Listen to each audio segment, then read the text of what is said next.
Bonjour à tous, aujourd'hui on plonge dans l'univers magique de Ma sorcière bien-aimée, une série culte des années 60 qui a enchanté des générations. Cette sitcom fantastique avec son mélange d'humour, de magie et de quiproquo a marqué l'histoire de la télévision. Dans cette vidéo on va explorer l'histoire de la série, passer en revue ses 8 saisons, découvrir ses acteurs emblématiques et révéler des anecdotes croustillantes. Alors remuez votre nez comme Samantha, c'est parti!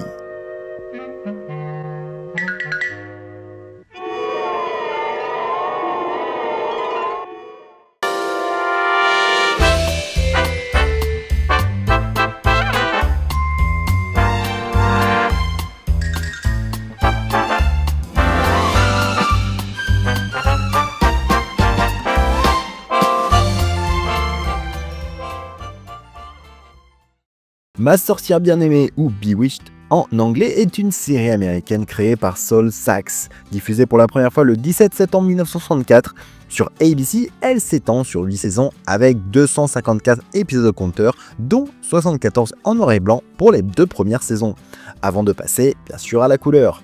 L'histoire suit Samantha Stephens, une sorcière qui épouse Jean-Pierre, un mortel travaillant dans la publicité. Samantha promet de vivre comme une femme de foyer ordinaire, mais sa famille de sorciers, notamment sa mère Andorra, ne l'entend pas de cette façon, ce qui mène à des situations hilarantes. La série est donc un mélange parfait de comédie familiale et d'énormément de commentaires sur la situation des années 60. Son succès est tel qu'elle termine deuxième série la plus regardée aux États-Unis lors de sa première saison et reste dans le top 10 pour ses 3 premières années. Elle a aussi inspiré un spin-off Tabata et un film en 2005 avec Nicole Kidman. Passons donc en revue rapidement les 8 saisons pour voir comment la série a évolué. Dans la saison 1, les bases sont posées avec des épisodes centrés sur l'adaptation de Samantha à la vie mortelle. Les quiproquos avec Andorra et les clients de Jean-Pierre sont hilarants. C'est aussi la saison où Elizabeth Montgomery est enceinte, ce qui a nécessité des astuces pour cacher sa grossesse.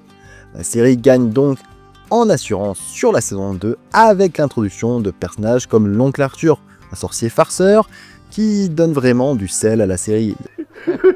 Dis Jean-Pierre, mais tu veux un peu de lait? Oui, encore, oui, merci.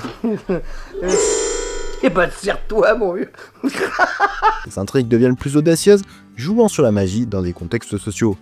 La saison 3, c'est la couleur qui arrive, rendant les sorts visuellement plus spectaculaires. C'est aussi la saison où naît Tabata, la fille de Samantha et Jean-Pierre, ajoutant une nouvelle dynamique à la série. Pour la saison 4, Tante Clara, avec ses sorts ratés, est au sommet. Malheureusement, c'est la dernière saison pour l'actrice Marion Lorne qui décède. Pour la saison 5, Dick York commence à avoir des problèmes de dos, souffrant vraiment d'une maladie atroce, manquant plusieurs épisodes dans cette saison. La série commence donc à montrer des signes de fatigue narrative. Pour la saison 6, c'est donc un changement majeur. Dick York est remplacé par Dick Sargent dans le rôle de Jean-Pierre, ce qui surprend les fans. La série se concentre sur des intrigues fantastiques. Durant la saison 7, l'arrivée d'Esmeralda, une sorcière timide, remplace Tante Clara. Les scénarios deviennent plus répétitifs, mais la série conserve son charme. Durant la saison 8 et la dernière, la qualité décline avec des scripts recyclés. Elizabeth Montgomery elle-même souhaite arrêter, fatiguée du rôle. La série se termine en mars 1972. Globalement, les premières saisons brillent par leur fraîcheur, tandis que les dernières souffrent d'un essoufflement créatif, mais le charisme des acteurs maintient l'intérêt. Concernant maintenant les acteurs en question, eh bien c'est ceux qui ont donné vie vraiment à cette série. Elizabeth Montgomery est l'âme de Ma sorcière bien-aimée dans le rôle de Samantha. Son charme et son célèbre mouvement de nez, qui, anecdote amusante, était en réalité un mouvement de bouche, ont captivé le public. Dick York, le premier Jean-Pierre, apportait une énergie nerveuse et comique, mais des problèmes de santé l'ont donc forcé à quitter la série après la saison 5. Dick Sargent, son remplaçant, avait un style plus posé, ce qui a divisé les fans. Moi, personnellement, je préférais le premier Dick York. Agnès Moorehead, en tant qu'Andorra, était magistrale, menant malice et élégance. Elle portait même sa propre broche pour le rôle.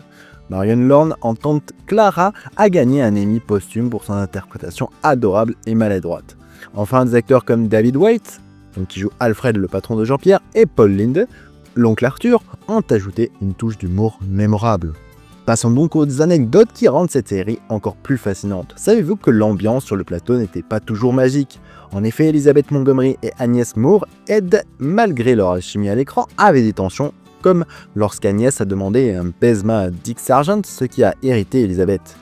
Autre fait surprenant, les acteurs buvaient de l'alcool véritable dans certaines scènes, et tout le monde fumait énormément au reflet des mœurs des années 60. La série a aussi une réputation de malédiction, car plusieurs acteurs comme Elizabeth Montgomery et Marion Lorne sont décédés relativement jeunes. Le changement de pierre de Dick Yard à Dick Sargent a choqué les fans, mais savez-vous que Dick Sargent était le choix initial pour le rôle? Enfin, le tournage a été marqué par des événements tragiques. Les répétitions du pilote ont été reportées à cause de l'assassinat de JFK et un épisode a été interrompu en direct par l'annonce de l'assassinat de Martin Luther King.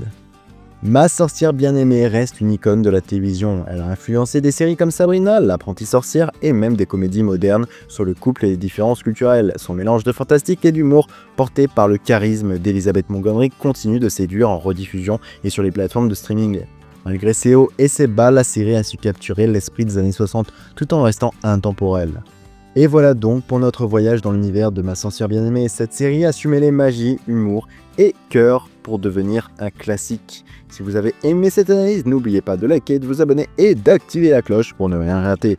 Dites-moi en commentaire quel personnage ou épisode vous a marqué et si vous voulez une analyse d'une autre série culte. Faites-le moi savoir. A bientôt alors pour une nouvelle vidéo.